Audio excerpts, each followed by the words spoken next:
मैं अनपढ़ आप लोगों के बीच एक ऐसी शख्सियत की कहानी सुनाने जा रहा हूँ। भारत के दक्षिण में समुद्र के किनारे बसा एक छोटा सा द्वीप रामेश्वरम, जहाँ 15 अक्टूबर 1931 को एक बच्चे ने जन्म लिया। नाम रखा गया अब्दुल पाकिर जैनुलाब्दीन अब्दुल कलाम। किसी को भी नहीं पता था कि यही बच्चा एक दिन भारत का राष्ट्रपति बनेगा। कलाम का घर बहुत बड़ा नहीं था, न कोई महल, न कोई दौलत, न कोई राजनीतिक पहचान। उनके पिता जैनुलाब्दीन एक ईमानदार और धार्मिक व्यक्ति थे, जो कि समंदर में नाव चलाते थे, तीर्थयात्रियों को लाने ले जाने का काम किया करते थे। घर में पैसे तो कम थे, लेकिन सम्मान बहुत था। उनकी माँ आसियम्मा बहुत दयालु, अक्सर घर के बाहर आने वाले भूखे लोगों को खाना खिला देती थी। कई बार अपने बच्चों से पहले ही खिला देती थी। रामेश्वरम में मंदिर की घंटियां भी बजती थी, मस्जिद की अजान भी सुनाई देती थी। कलाम के सबसे अच्छे दोस्तों में हिंदू बच्चे भी थे। उनके पिता के मित्रों में मंदिर के पुजारी भी शामिल थे। बचपन में ही कलाम ने एक बात सीख ली थी, धर्म लोगों को जोड़ने के लिए होता है, न कि तोड़ने के लिए। शाम होते ही कलाम समुद्र के किनारे बैठ जाते, ऊपर आसमान को देखते, उड़ते पक्षियों को देखते। उनकी आंखों में एक सवाल होता कि ये उड़ते कैसे हैं। फिर दूसरा सवाल, क्या इंसान भी ऐसे उड़ सकता है। उन्हें तब नहीं पता था कि एक दिन पूरा जीवन उड़ान को समर्पित हो जाएगा। कलाम पढ़ाई में अच्छे थे, लेकिन उससे भी ज्यादा वे जिज्ञासु थे, हर चीज के पीछे। आइए अब हम बात करते हैं कलाम के शैक्षणिक जीवन की। कलाम पढ़ाई में अच्छे थे, लेकिन उससे भी ज्यादा वे जिज्ञासु थे। हर चीज के पीछे का कारण जानना चाहते थे। हर उत्तर के पीछे एक नया प्रश्न ढूंढ लेते। उनके शिक्षक भी यह बात समझ चुके थे कि यह लड़का सिर्फ पढ़ नहीं रहा, यह सोच भी रहा है। एक दिन स्कूल में एक शिक्षक पक्षियों की उड़ान पढ़ा रहे थे, लेकिन बच्चों को समझ में नहीं आया। अगले दिन शिक्षक उन्हें समुद्र के किनारे ले गए। उन्होंने उड़ते हुए पक्षियों को दिखाया और बताया कि कैसे पंख हवा को काटते हैं, कैसे संतुलन बनता है, कैसे उड़ान होती है। उस दिन कलाम देर तक आसमान देखते रहे और शायद उसी दिन उनके भीतर पहला सपना जन्मा, उड़ान का सपना। लेकिन सपने देखना आसान था, उन्हें पूरा करना नहीं। घर की आर्थिक हालात अच्छी नहीं थी, दुनिया युद्ध की ओर बढ़ रही थी, समय कठिन था और जल्द ही इस बच्चे को समझ आने वाला था कि जीवन सिर्फ सपनों से नहीं चलता, मेहनत भी करनी पड़ती है। रामेश्वरम का यह छोटा लड़का अभी आसमान को देख रहा है। उसे नहीं पता कि आगे उसके रास्ते में कितनी असफलताएं आएंगी, कितनी बार सपने टूटेंगे, कितनी बार उसे खुद को फिर से खड़ा करना होगा। लेकिन यही लड़का एक दिन करोड़ों युवाओं को सिखाएगा, सपने वो नहीं होते जो सोते समय आते हैं, सपने वो हैं जो आपको सोने नहीं देते। साल 1939, जिसे दुनिया द्वितीय विश्व युद्ध के आरंभ के रूप में ज्यादा जानती पहचानती है, इस युद्ध की हनक रामेश्वरम के छोटे से द्वीप तक भी पहुंच रही थी और उसी के साथ एक छोटे लड़के की जिंदगी भी बदलने वाली थी। उस छोटे लड़के का नाम था अब्दुल कलाम। कभी कभी गरीबी बच्चों को जल्दी बड़ा बना देती है। कलाम के साथ भी यही हुआ। घर की आर्थिक स्थिति पहले से मजबूत नहीं थी। युद्ध के कारण हालात और कठिन हो गए, पैसों की जरूरत बढ़ने लगी और तभी एक दिन कलाम ने फैसला किया कि वो परिवार की मदद करेंगे। उस समय अखबार ट्रेन से आते थे, लेकिन युद्ध के कारण कई बार ट्रेन स्टेशन पर रुकती ही नहीं थी। चलती ट्रेन से अखबार के बंडल फेंक दिए जाते थे और उन्हें इकट्ठा करने का काम छोटे कलाम करते थे। सोचिए, एक दुबला पतला लड़का, हाथ में पुराना थैला, नंगे पैर चलती हुई ट्रेन के पीछे दौड़ रहा है अखबार के बंडल पकड़ने के लिए। असल में उसकी उम्र खेल कूद की थी, लेकिन वह काम कर रहा था क्योंकि उसे पता था घर में पैसों की जरूरत थी। पहली बार जब उन्हें मेहनत की कमाई मिली तो वे घर दौड़ते दौड़ते पहुंचे। माँ के हाथ में पैसे रख दिए। माँ मुस्कुराई, पिता ने सिर पर हाथ रखा और उस दिन कलाम ने एक बात महसूस की, अपनी कमाई का सुख दुनिया के किसी भी खिलौने से बड़ा होता है। कलाम साहब के घर में खाना साधारण ही होता था। कई बार जितना चाहिए उतना मिल भी नहीं पाता था, लेकिन एक चीज की कभी कमी नहीं हुई, सपने। दिन में अखबार, रात में पढ़ाई, फिर सुबह अखबार, फिर स्कूल, ऐसे ही दिन गुजरते रहे। अब हम बात करते हैं कलाम जी के प्रारंभिक शिक्षा की। स्कूल में एक शिक्षक थे जिनका नाम था शिवा सुब्रमण्यम अय्यर, जो कि कलाम साहब को विज्ञान पढ़ाते थे। लेकिन वे सिर्फ किताब नहीं पढ़ाते थे, सोचने की आदत भी सिखाते थे। एक दिन उन्होंने पूरी कक्षा से पूछा, तुम बड़े होकर क्या बनना चाहते हो? किसी ने कहा डॉक्टर, किसी ने व्यापारी, किसी ने सरकारी अफसर। और जब कलाम जी की बारी आई, उन्होंने धीरे से कहा, मैं उड़ान से जुड़ा कुछ करना चाहता हूँ। शिक्षक ने उन्हें कुछ पल देखा, फिर मुस्कुराए। शायद उन्होंने पहचान लिया था कि यह लड़का अलग है, उसके सपने उसकी जेब से बड़े हैं। उस दौर में समाज में जाति और धर्म के भेदभाव मौजूद थे। एक दिन विद्यालय में कलाम को एक अलग जगह बैठाने का प्रयास हुआ, क्योंकि वो एक मुसलमान थे। उनके एक हिंदू मित्र को यह बात पसंद नहीं आई। मामला शिक्षकों तक पहुंचा और अंततः गलती सुधारी गई। उस दिन कलाम ने देखा कि नफरत भी होती है, लेकिन इंसाफ करने वाले लोग भी समाज में होते हैं। शाम को जब कलाम का काम खत्म होता, वे अक्सर समुद्र के किनारे बैठ जाते, ऊपर आसमान देखते, तारों को देखते और सोचते कि क्या कभी मैं भी आसमान को करीब से देख पाऊंगा? क्या कभी मैं भी उड़ान का हिस्सा बन पाऊंगा? कलाम के अंदर कुछ अलग ही जल रहा था। वो सिर्फ जिंदगी नहीं जीना चाहते थे, वो कुछ बनाना चाहते थे, कुछ ऐसा जिससे कि देश आगे बढ़ सके। एक रात उन्होंने अपने पिता से पूछा कि पिताजी, क्या सच में मैं कुछ बड़ा कर सकता हूँ? पिता ने कहा, अगर इरादा साफ हो और मेहनत सच्ची हो तो समुंदर भी रास्ता दे देता है। उस रात छोटे कलाम को देर तक नींद नहीं आई। बाहर समुंदर था, ऊपर तारे थे और अंदर एक सपना था, सपना उड़ने का। लेकिन सपनों की असली परीक्षा अब शुरू होने वाली थी। हर सपने की एक कीमत होती है। कुछ लोग पैसे चुकाते हैं, कुछ लोग समय चुकाते हैं और कुछ लोग अपना पूरा जीवन। अब्दुल कलाम अब उसी रास्ते पर चल पड़े थे।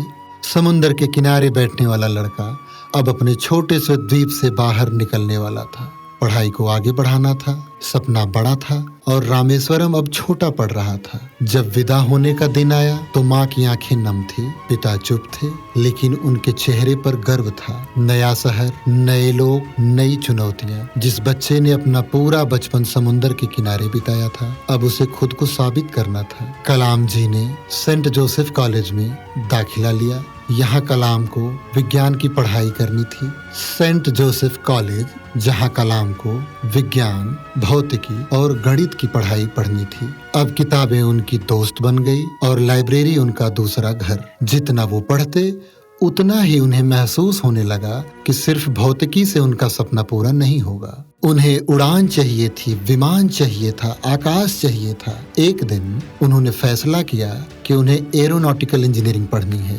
यानी हवाई जहाजों की दुनिया, उड़ान की दुनिया। लेकिन एक समस्या थी, बहुत बड़ी समस्या, पैसों की समस्या।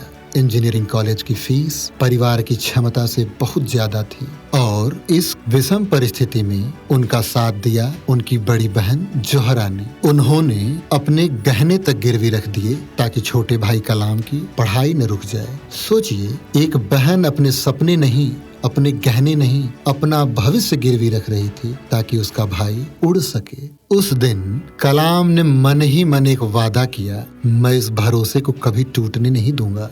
और अब कलाम पहुंच चुके थे भारत के प्रतिष्ठित इंजीनियरिंग संस्थानों में से एक, Madras institute of technology, MIT। यहाँ प्रतियोगिता थी, दबाव था और हर तरफ प्रतिभाशाली छात्र। शुरुआती दिनों में कलाम को लगा कि शायद वे दूसरों जितने अच्छे नहीं हैं, पर छात्र उनसे आगे थे, कहीं ज्यादा तेज, कहीं ज्यादा आत्मविश्वासी। अंतिम वर्ष में उन्हें एक विमान का डिजाइन तैयार करना था। यह उनके जीवन की सबसे महत्वपूर्ण परियोजनाओं में से एक थी, लेकिन काम धीमा चल रहा था। एक दिन उनके प्रोफेसर ने उन्हें बुलाया और कहा, अगर 3 दिन में यह प्रोजेक्ट पूरा नहीं हुआ तो तुम्हारी स्कॉलरशिप खत्म कर दी जाएगी। यह सिर्फ एक चेतावनी नहीं थी, यह भविष्य और अंधेरे के बीच की रेखा थी। कलाम ने खुद को कमरे में बंद कर लिया। न ठीक से खाया, न ठीक से सोया, बस काम, ड्राइंग, गणना और डिजाइन 72 घंटे लगातार। जब उन्होंने प्रोजेक्ट जमा किया तो प्रोफेसर कुछ देर तक उन्हें देखते रहे, फिर बोले, मैंने तुम्हें दबाव में इसलिए डाला क्योंकि मुझे पता था तुम इससे कहीं बेहतर कर सकते हो। उस दिन कलाम ने सीखा, कभी कभी जीवन हमें तोड़ने नहीं, हमारी असली क्षमता दिखाने के लिए दबाव डालता है। अब उनके सामने तस्वीर साफ थी। उन्हें विमान पसंद थे, उन्हें उड़ान पसंद थी, उन्हें विज्ञान पसंद था और सबसे ज्यादा उन्हें भारत के लिए कुछ करना पसंद था। एक रात MIT के हॉस्टल की खिड़कियों से बाहर देखते हुए उन्होंने आसमान की ओर देखा। वही आसमान जिसे कभी रामेश्वरम के समुंदर किनारे से देखा करते थे, वही तारे, वही चांद, लेकिन अब एक फर्क था। पहले वो सिर्फ सपना देखते थे, अब वे उस सपने तक पहुंचने की तैयारी कर रहे थे। उन्हें अभी नहीं पता था कि कुछ ही साल बाद उनका सबसे बड़ा सपना टूट जाएगा और वही टूटन उन्हें भारत का मिसाइल मैन बनाने वाली थी। कभी कभी जीवन हमें वहां नहीं ले जाता जहां हम जाना चाहते हैं, वह हमें वहां ले जाता है जहां हमारी सबसे ज्यादा जरूरत होती है। कलाम जी का फाइटर पायलट बनने का सपना तो टूट चुका था, लेकिन कहानी यहाँ खत्म नहीं हुई थी। असल कहानी तो अब शुरू होने वाली थी। उनका असली सपना भारतीय वायुसेना में पायलट बनने का था।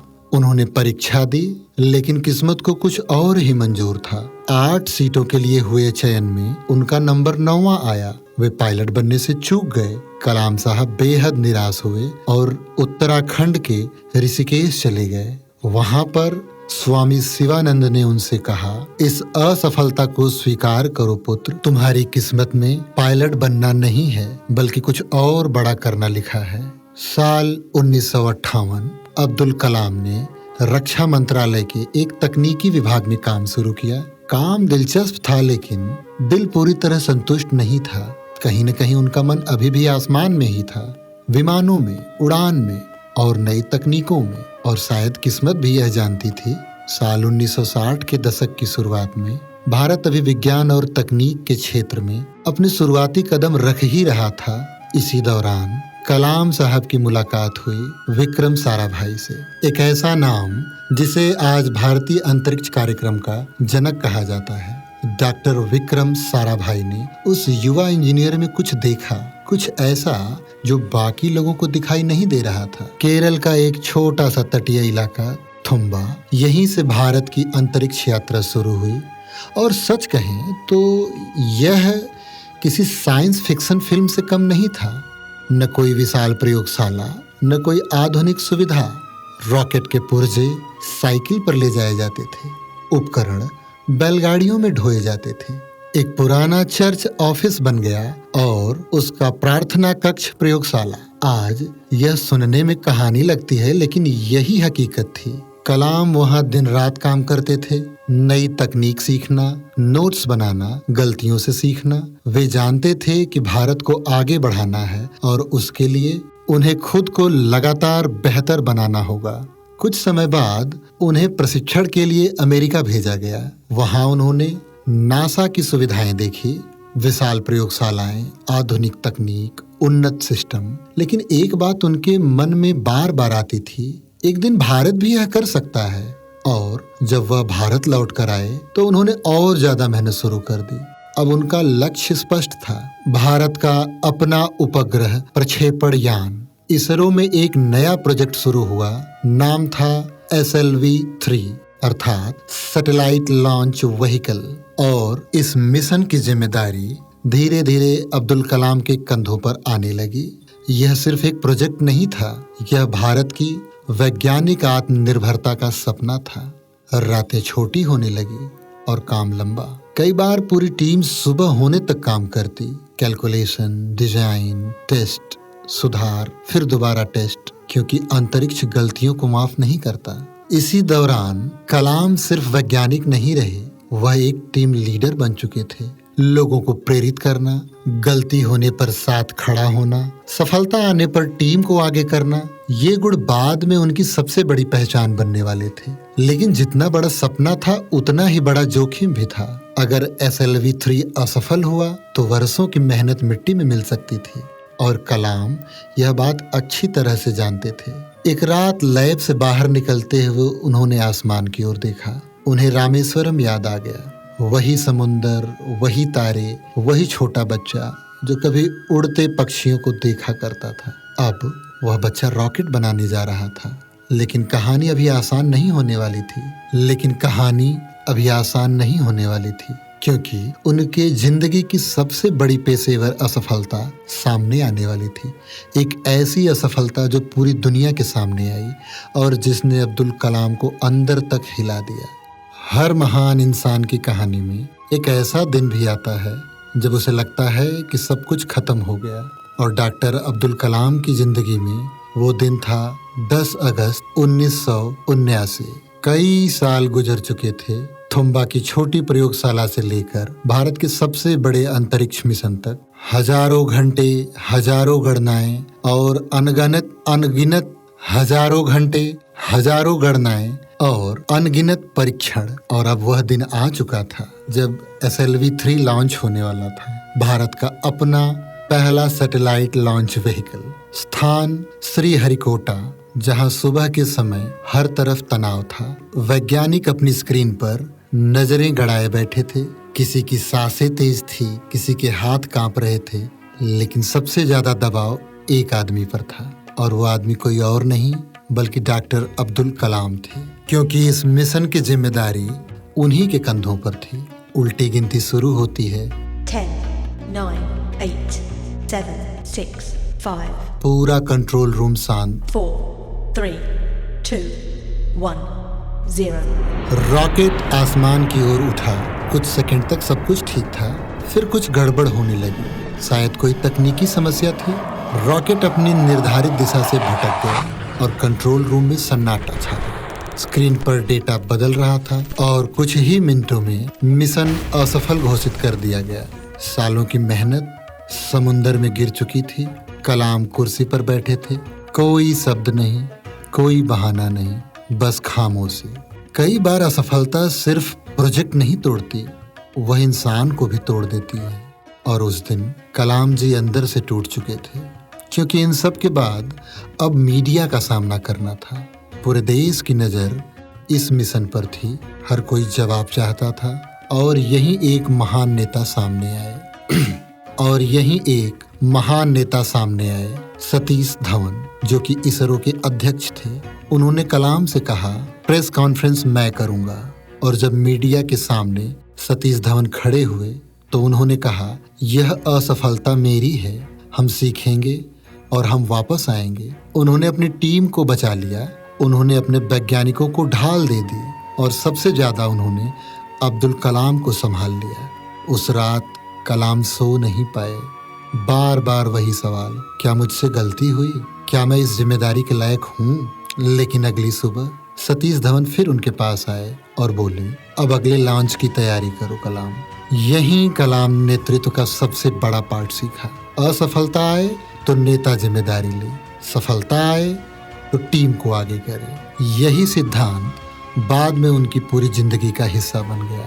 पूरी टीम फिर जुट गई। डेटा का विश्लेषण, त्रुटियों की जांच, डिजाइन में सुधार, दिन रात मेहनत। कोई हार मानने को तैयार ही नहीं था, क्योंकि अब यह सिर्फ एक वैज्ञानिक मिशन नहीं था, यह आत्मसम्मान का सवाल था। और एक साल बाद यानी 18 जुलाई 1980 फिर वही श्रीहरिकोटा, फिर वही लॉन्च पैड, फिर वही तनाव। लेकिन इस बार कुछ अलग था। इस बार असफलता से सीख ले ली गई थी।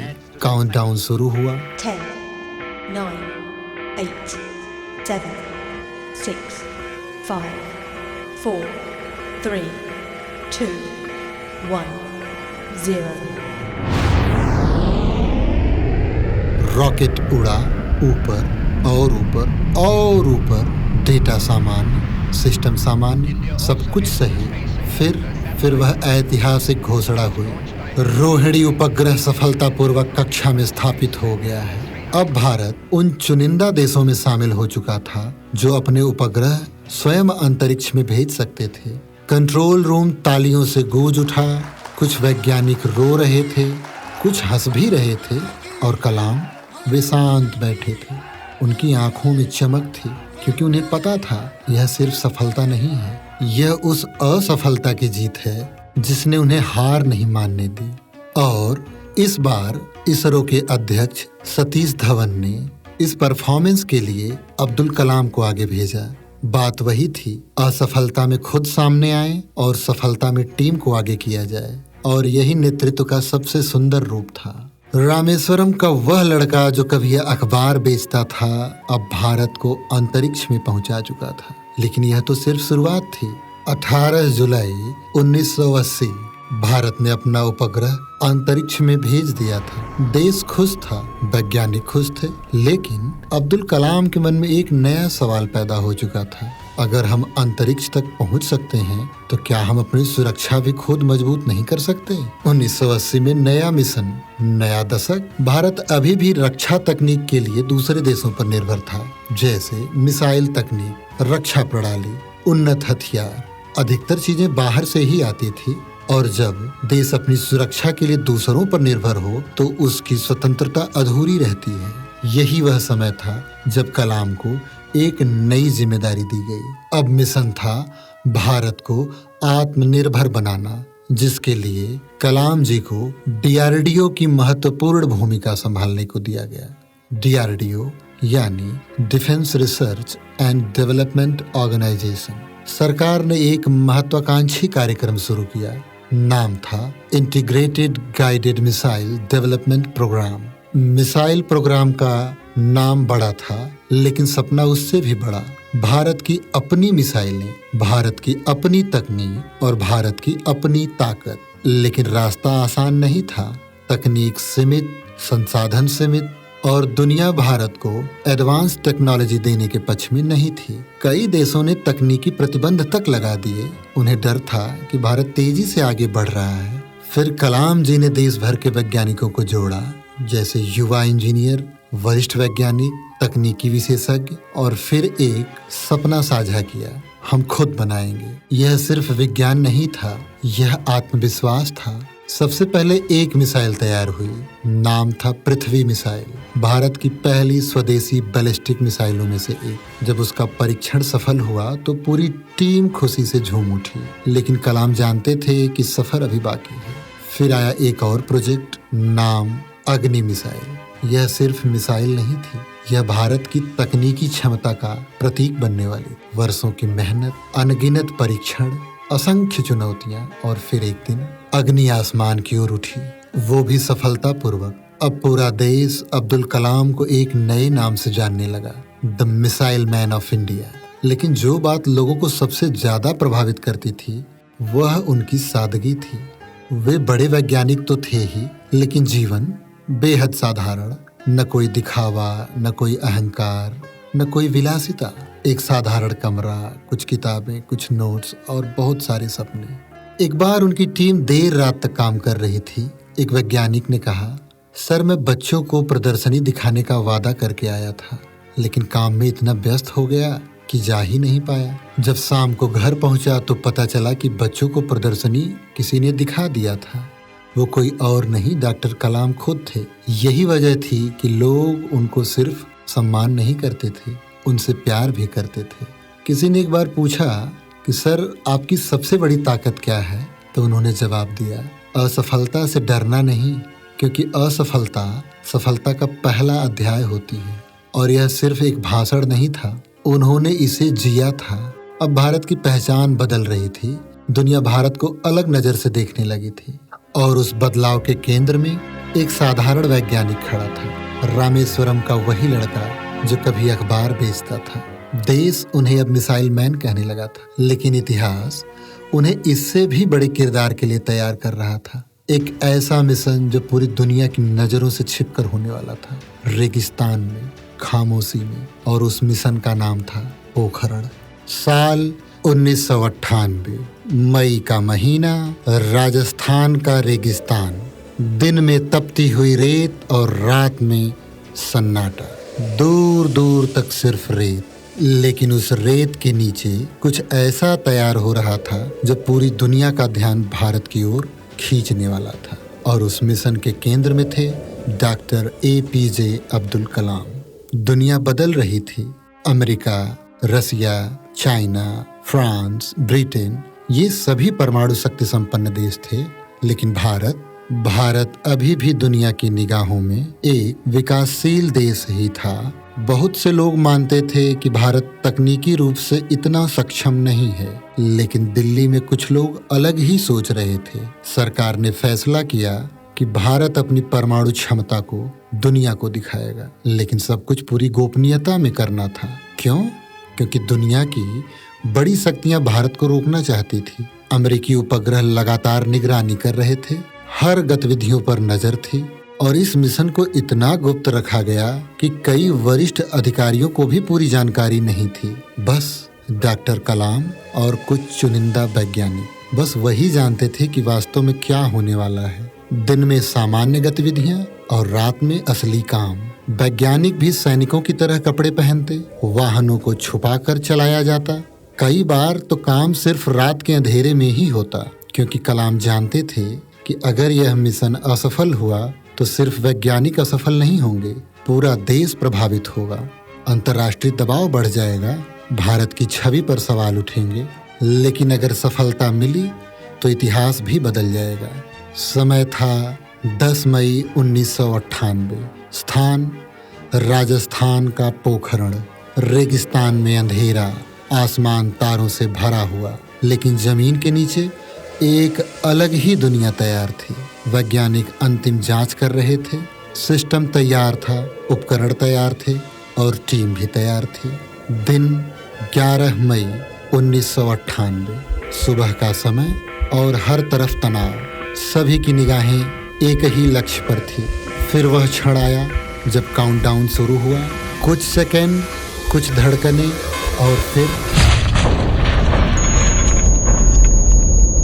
धरती हिल उठी। रेगिस्तान कांप गया। धूल का विशाल गुबार आसमान में उठ गया। Today at 15:45 hours, India conducted 3 underground nuclear tests in the Pokhran range. Bharat ने सफल परमाणु परीक्षण कर लिया था। यह सिर्फ एक परीक्षण नहीं था, यह संदेश था कि भारत कमजोर नहीं है, भारत सक्षम है, भारत आत्मनिर्भर है। दुनिया हैरान थी। कई देशों को तो विश्वास ही नहीं हुआ कि भारत इतनी गोपनीयता से यह मिशन पूरा भी कर सकता था। इसके बाद कुछ देशों ने भारत पर प्रतिबंध लगाए, आर्थिक दबाव बनाने की कोशिश हुई, लेकिन भारत के भीतर एक अलग ही माहौल था। दरअसल ऑपरेशन स्माइलिंग बुद्धा के दौरान परमाणु परीक्षण से निकलने वाली गामा विकिरण को प्रभाव शून्य करने के लिए देश भर से लाखों टन प्याज खरीद लिया गया, जिससे पूरे भारत में प्याज का अभाव हुआ और प्याज की दरें आसमान छूने लगी। तत्कालीन सरकार को जनता के भारी विरोध का सामना करना पड़ा। गामा विकिरण को अगर वैज्ञानिक भाषा में समझें तो परमाणु परीक्षण से निकलने वाली अल्फा, बीटा और गामा रेडिएशन में सबसे खतरनाक विकिरण गामा विकिरण होता है। गामा किरणें 100 सेंटीमीटर मोटी एल्यूमिनियम की परत को छेद सकती हैं। तो जरा अंदाजा लगाइए कि यदि प्याज न होती तो राजस्थान और उसके आसपास के राज्यों, जनमानुस, पेड़ पौधे, पशु पक्षियों का क्या हाल होता। दिलचस्प बात यह थी कि सफलता के बाद भी डॉक्टर कलाम वैसे ही रहे। न कोई घमंड, न कोई दिखावा, न कोई विजय उत्सव। उन्होंने बस इतना कहा, यह देश के वैज्ञानिकों और इंजीनियरों की सामूहिक सफलता है। यही उनकी सबसे बड़ी खूबी थी। सफलता आए तो श्रेय टीम को दो, असफलता आए तो जिम्मेदारी खुद लो। पहले केवल विज्ञान की दुनिया कलाम जी को जानती थी और अब हर भारतीय उन्हें जानने लगा। स्कूल के बच्चे, कॉलेज के छात्र, आम नागरिक, सबके लिए कलाम जी एक प्रेरणा बन चुके थे। लेकिन इतिहास अभी उनका सबसे बड़ा अध्याय लिखने वाला था।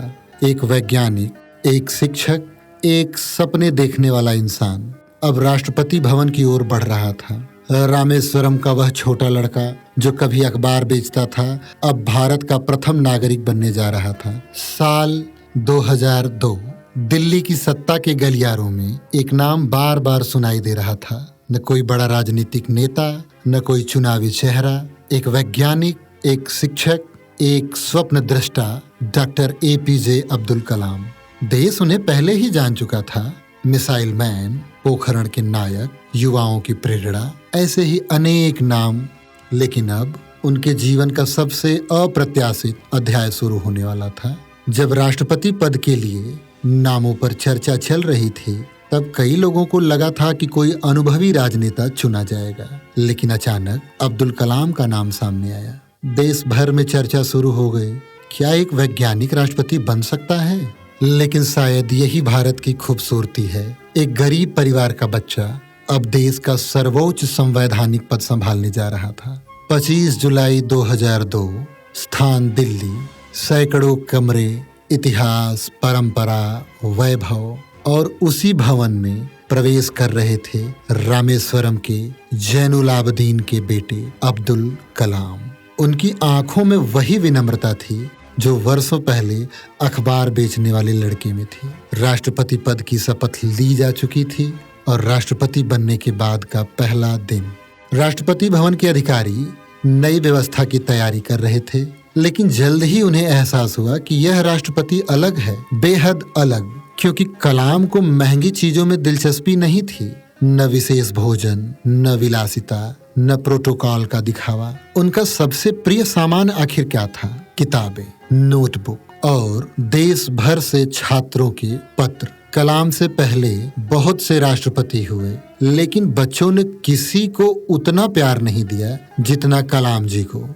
डॉक्टर कलाम जहां भी जाते, बच्चे घेर लेते, उनसे सवाल पूछते, ऑटोग्राफ मांगते, सपनों की बात करते, और कलाम हर बच्चे को गंभीरता से सुनते। एक कार्यक्रम में एक छोटे बच्चे ने पूछा, सर मैं सफल कैसे बन सकता हूँ? सवाल पूछते ही पूरा हॉल शांत हो गया। सबको लगा कि कोई जटिल जवाब मिलेगा, लेकिन डॉक्टर कलाम मुस्कुराए और बोले, सपने देखो, फिर उस सपने के लिए मेहनत करो, फिर कभी हार मत मानो। बस यही उनका जीवन दर्शन भी था। कलाम जी ने राष्ट्रपति भवन के दरवाजे छात्रों के लिए खोल दिए।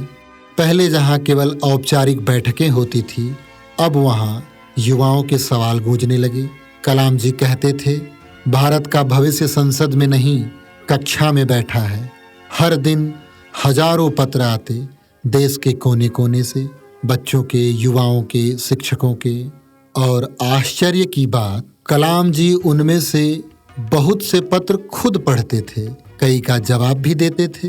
उन्होंने एक दृष्टि रखी, एक विकसित भारत, एक आत्मनिर्भर भारत, एक वैज्ञानिक भारत, एक ऐसा भारत जहां हर बच्चा बड़ा सपना देखने का साहस कर सके। धीरे धीरे लोग उन्हें सिर्फ राष्ट्रपति नहीं मानते थे, वे शिक्षक थे, मार्गदर्शक थे, प्रेरणा थे। देश उन्हें एक पद से नहीं, एक भावना से पहचानने लगा। साल 2007 डॉक्टर कलाम का कार्यकाल समाप्त होता है। अब वे आराम कर सकते थे, क्योंकि जीवन का अधिकांश हिस्सा देश को दे चुके थे। लेकिन डॉक्टर कलाम आराम करने वालों में से नहीं थे।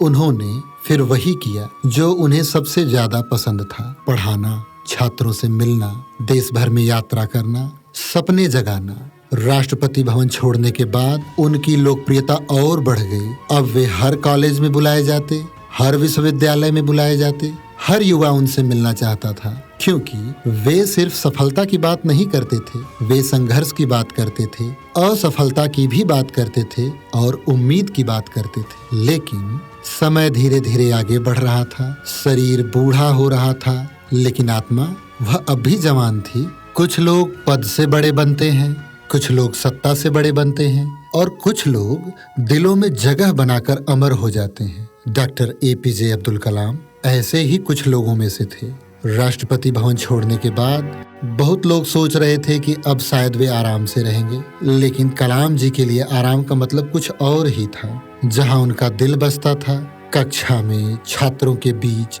सवालों के बीच, सपनों के बीच। उन्हें मंच पसंद था, लेकिन राजनीति वाला मंच नहीं। उन्हें वह मंच पसंद था जहां सामने बैठे युवा भविष्य लिखने वाले हों। दिल्ली, मुंबई, चेन्नई, कोलकाता, गुवाहाटी, लखनऊ, पटना, हर शहर, हर राज्य, कभी कॉलेज, कभी स्कूल, कभी इंजीनियरिंग संस्थान, कभी गांव का छोटा विद्यालय, और हर जगह एक ही दृश्य, हजारों छात्र और मंच पर सफेद बालों वाला एक सरल इंसान। लगभग हर कार्यक्रम में वे एक सवाल पूछते थे, तुम्हारा सपना क्या है? वे यह नहीं पूछते थे तुम्हारी नौकरी क्या है या तुम कौन सी नौकरी करना चाहते हो। वे पूछते थे कि तुम्हारा सपना क्या है, क्योंकि वे जानते थे नौकरी जीवन चला सकती है लेकिन सपना जीवन बदल सकता है। एक बार एक छात्र एक कार्यक्रम में खड़ा हुआ।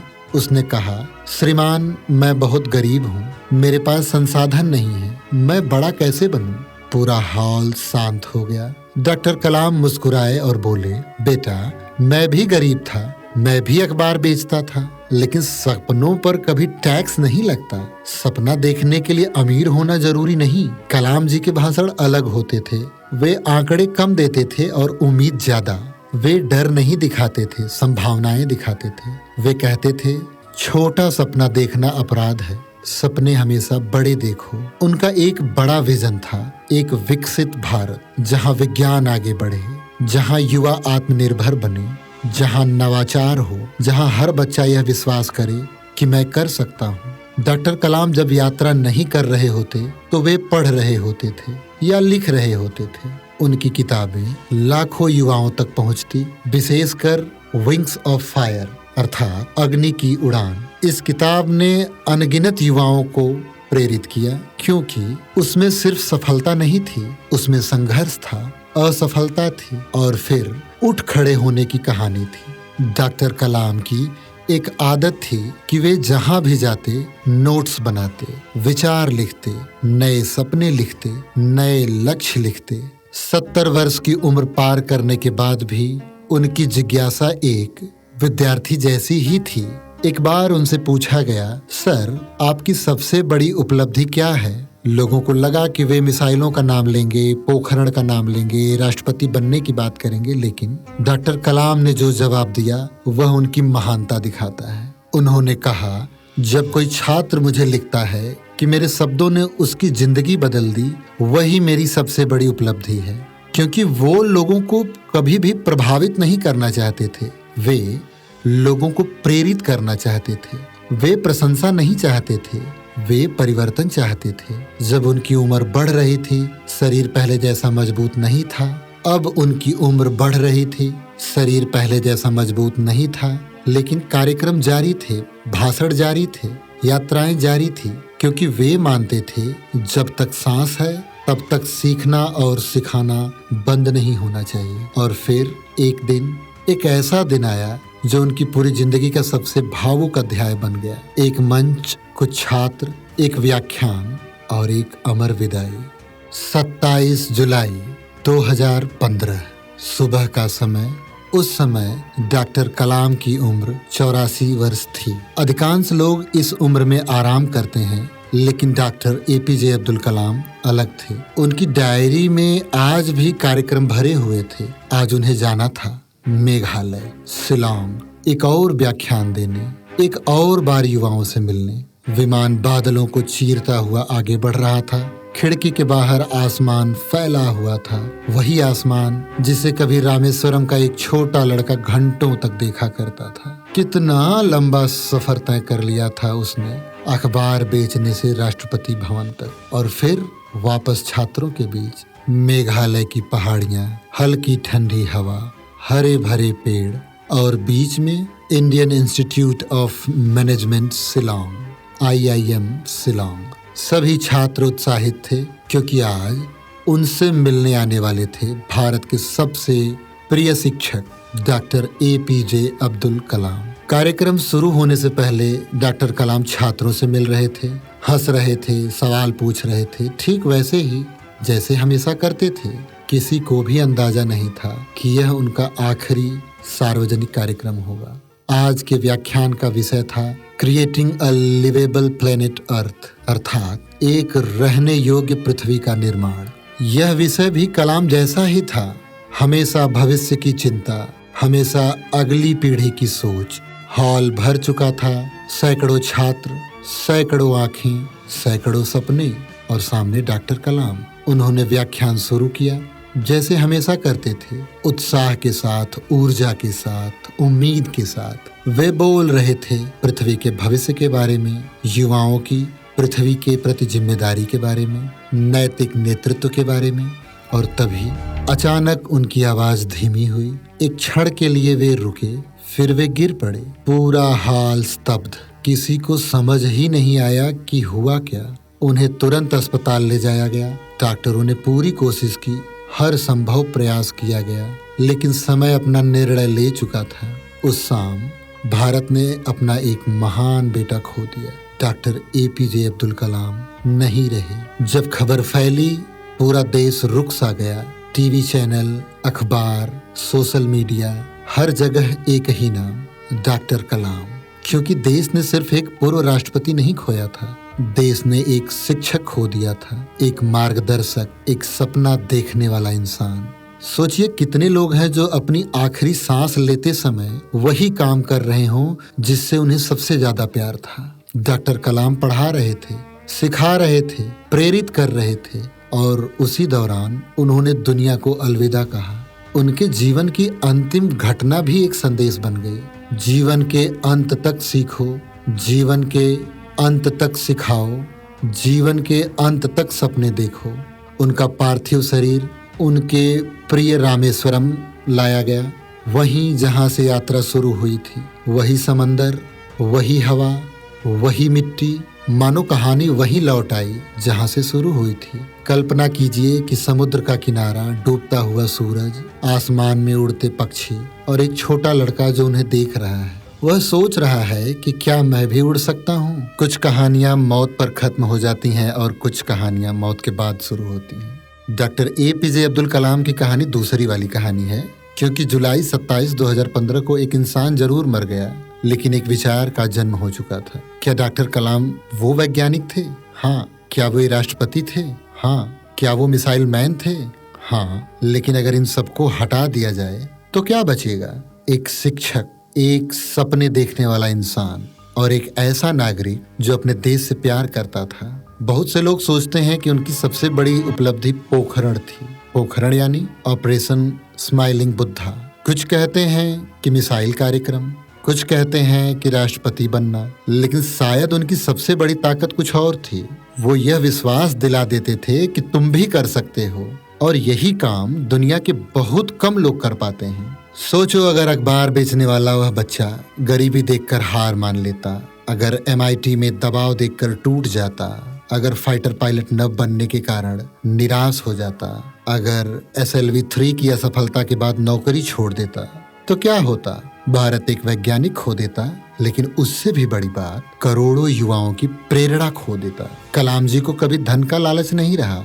उन्होंने शादी नहीं की, उन्होंने कोई निजी संपत्ति नहीं बनाई, उन्होंने अपने लिए महल नहीं बनाया। उन्होंने अपना पूरा जीवन एक मिशन को दिया, भारत को दिया। वे बार बार कहते थे कि 2020 तक विकसित भारत। साल गुजर गए, 2020 भी गुजर गया, लेकिन उनका सपना अभी भी जिंदा है, क्योंकि सपना किसी तारीख का मोहताज नहीं होता, वह पीढ़ियों तक चलता है। अगर आज का युवा, कोई गांव का लड़का मोबाइल की रोशनी में पढ़ रहा है, अगर कोई लड़की मुश्किलों के बावजूद इंजीनियर बनने का सपना देख रही है, अगर कोई छात्र असफलता के बाद भी दोबारा कोशिश कर रहा है, तो वहाँ कहीं न कहीं डॉक्टर कलाम मौजूद हैं। एक बार उन्होंने कहा था कि सपना वो नहीं जो आप सोते समय देखते हैं, सपना वो है जो आपको सोने नहीं देता। और शायद यही उनके पूरे जीवन का सार है। एक छोटा बच्चा अखबार बेचता है, समुद्र किनारे बैठकर पक्षियों को देखता है, उड़ान का सपना देखता है, फिर असफल होता है, फिर उठता है, फिर गिरता है, फिर उठता है, और एक दिन भारत का राष्ट्रपति बनता है। यह सिर्फ सफलता की कहानी नहीं है, यह लगातार उठ खड़े होने की कहानी है। शायद वे यह नहीं पूछते तुम्हारे पास कितना पैसा है, वे यह भी नहीं पूछते कि तुम्हारी नौकरी क्या है। शायद वे सिर्फ एक सवाल पूछते हैं, तुम्हारा सपना क्या है? और अगर तुम्हारे पास उस सवाल का जवाब नहीं होता, तो शायद वे मुस्कुरा कर कहते, पहले सपना देखो, फिर पूरी जिंदगी उसे सच करने में लगा दो। कल्पना कीजिए कि रामेश्वरम का समंदर, शाम का समय, लहरें धीरे धीरे किनारों से टकरा रही हैं, आसमान में पक्षी उड़ रहे हैं। क्या मैं भी उड़ सकता हूँ? और समुंदर की हवा जैसे जवाब देती हो, हाँ, अगर आपके सपने सच्चे हों तो उड़ान जरूर मिलती है। डॉक्टर APJ अब्दुल कलाम अब इस दुनिया में नहीं है, लेकिन उनकी सोच है, उनके शब्द हैं, उनके सपने हैं, और जब तक ये सपने जिंदा हैं तब तक वो भी जिंदा हैं। साल 1997 डॉक्टर APJ अब्दुल कलाम को देश की रक्षा और अंतरिक्ष अनुसंधान कार्यक्रमों में उनके महत्वपूर्ण योगदान के लिए भारत के सर्वोच्च नागरिक सम्मान भारत रत्न से सम्मानित किया गया। इसके अलावा 1981 में पद्म भूषण और 1990 में पद्म विभूषण उन्हें पहले ही दिया जा चुका था। डॉक्टर अब्दुल कलाम एक वैज्ञानिक होने के साथ साथ एक प्रभावी शिक्षक भी थे। उन्होंने अपने जीवन में कुछ किताबें लिखी, जिनमें अग्नि की उड़ान अर्थात विंग्स ऑफ फायर, इंडिया 2020 और इग्नाइटेड माइंड्स शामिल हैं। यह कहानी यहीं खत्म नहीं होती, क्योंकि हर पीढ़ी में एक नया कलाम जन्म ले सकता है और एक छोटा बच्चा उन्हें देख रहा है। उसकी आंखों में वही सवाल हैं जो कभी अब्दुल कलाम की आंखों में था।